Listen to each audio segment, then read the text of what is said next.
मी आज बनवणार आहे सुकटची चटणी। त्यासाठी मी इथे सुके मासे घेतलेले आहेत, त्याला आपण सुका झिंगा पण म्हणू शकतो। आपल्याला हे आधी उन्हामध्ये छान सुकवून घ्यायचं आहे। ज्या दिवशी भाजी बनवायची आहे त्या दिवशी 1 तासभर कडकडीत उन्हामध्ये सुकवून घ्यायचे आहे। वाटीभर सुकट घेतलेली आहे आणि आता मी चाळणीमध्ये चाळून घेणार आहे। आता याचं कारण काय तर यामध्ये वाळूची किंवा रेती असू शकते, त्यामुळे आपण ही छान चाळणीमध्ये चाळून घ्यायचे आहे।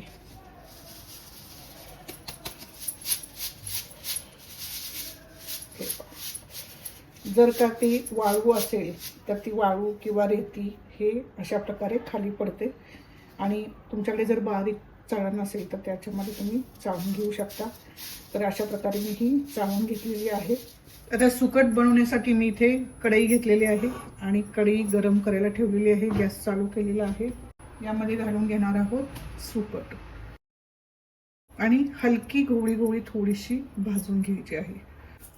चांगली हाताला कडक होईल अशी भाजून घ्यायची आहे, म्हणजे हाताला कडक लागेल, चटका बसेल, हाताला चटका बसेल इतकी भाजून घ्यायची आहे। तर आता आपण छान भाजून घेऊया सुकट। आता ही सुकट भाजून झालेली आहे, गोळी छान भाजून घेतलेली आहे। चांगलं गरम लागत होती माझ्या हाताला आणि छान कुरकुरीत सुकट भाजून तयार आहे। आता ही भाजलेली सुकट आपण एका पातेल्यात घ्यायची आहे। हे पहा, पातेल्यात घेतलेली आहे मी आणि यामध्ये मी घालणार आहे पाणी घालून 10 मिनिटं अशीच पाण्यामध्ये भिजवून ठेवायची आहे।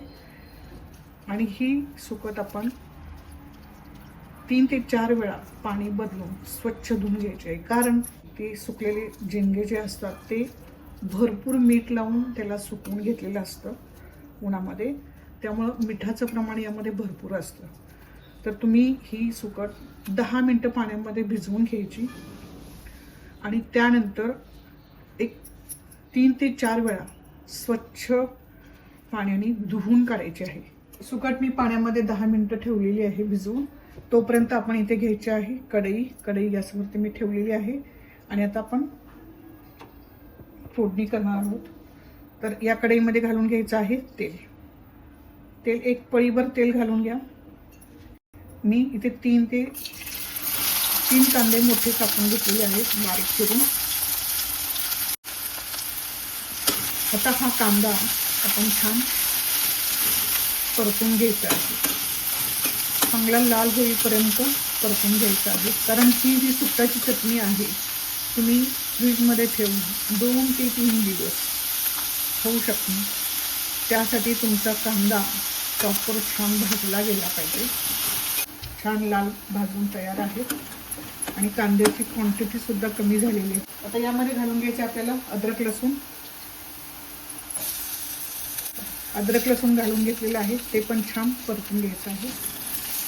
आणि अद्रक लसूण सुद्धा मी छान गोल्डन कलरवरती भाजून घेतलेला आहे। मोठा टोमॅटो बारीक चिरून, टोमॅटो सुद्धा पूर्णपणे तेल सुटेपर्यंत चांगला भाजून घ्यायचा आहे। तडक्यामध्ये कांद्यासोबत छान परतून घेतलेला आहे मी। अर्धा चमचा हळद, थोडंसं मीठ घेतलेलं आहे मी, जास्त नाही घेतलेलं।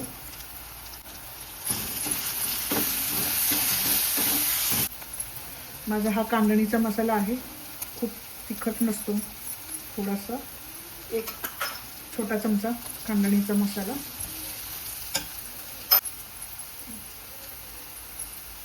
1 छोटा चमचा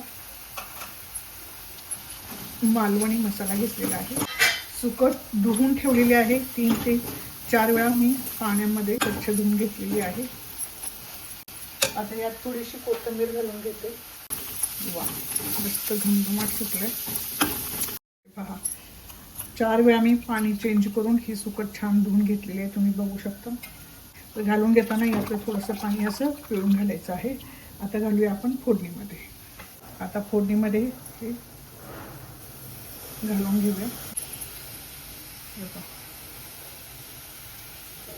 अशा प्रकारे ही छान धुवून घेतलेली आहे. ते बघा. छान आता मिक्स करूया.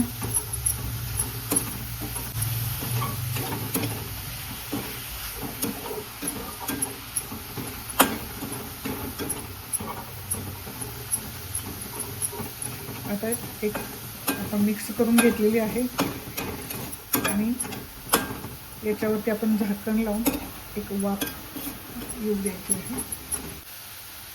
एक अर्धा मिनिट वाफ येऊ द्यायची आहे. मी दोनदा 30-30 सेकंदाची दोनदा वाफ दिली आहे. खूपच थोडी वाटत असेल तुम्ही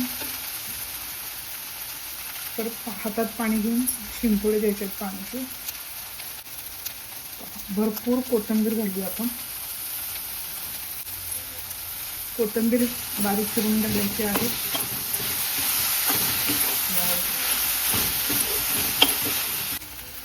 तर ही सुकटाची चटणी तयार आहे. चला तर आपण आता सर्व करूया.